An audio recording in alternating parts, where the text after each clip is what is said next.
വിറ്റപ്പോൾ നമുക്ക് ലോസ് ആണ് കിട്ടുന്നത്. കാരണം കോൺട്രിബ്യൂഷൻ 150 ഉള്ളൂ, ഫിക്സഡ് കോസ്റ്റ് ആണ് 10,000 ഉണ്ട്, അപ്പം 9,850.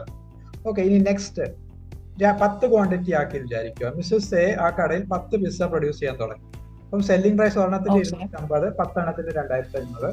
വേരിയബിൾ കോസ്റ്റ് ഒരെണ്ണം 100 ആയിരുന്നു, 10 എണ്ണം ആയപ്പോഴത്തേക്ക് 1000 രൂപ വേരിയബിൾ കോസ്റ്റ്.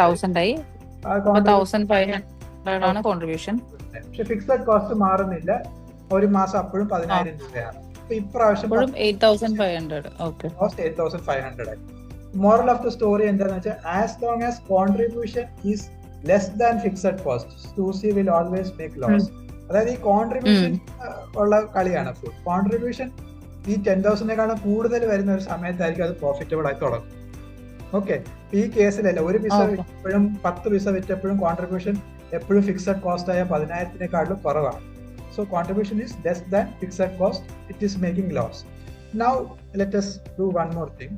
ഫിക്സഡ് കോസ്റ്റിനെ കോൺട്രിബ്യൂഷൻ പെർ പിസയിൽ നിന്ന് ഡിവൈഡ് ചെയ്യുക. അതായത് കോൺട്രിബ്യൂഷൻ പെർ പിസ എത്രയാണ്? 150 രൂപ. ഒരു പിസ ഉണ്ടാക്കാൻ കോൺട്രിബ്യൂഷൻ എത്ര? 150. ഇനി നമ്മുടെ ഫിക്സഡ് കോസ്റ്റ് എത്രയാണ്? 10,000. 10,000 ആയിരുന്നു fixed cost. Contribution per pizza എത്ര? 150.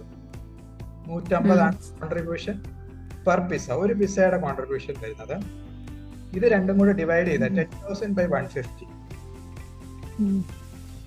The number is 66.67. 66.67. ഞാൻ എന്താ ചെയ്തത്? ഫിക്സഡ് കോസ്റ്റ് എടുത്തു, കോൺട്രിബ്യൂഷൻ ആയ എമൗണ്ട് പെർ പിസ കോൺട്രിബ്യൂഷൻ കൊണ്ട് ഡിവൈഡ് ചെയ്തപ്പോൾ എനിക്കൊരു നമ്പർ കിട്ടി 66.67. റൗണ്ട് ചെയ്ത് 67 വിളിക്കാം. ഓക്കെ, ഇനി വർക്ക്ഔട്ട് ചെയ്യൂ. 67 പിസ ഉണ്ടാക്കിയാൽ എന്റെ അവസ്ഥ, സൂസി കാഫേയുടെ അവസ്ഥ എന്തായാലും. അപ്പം നമുക്ക് നോക്കാം,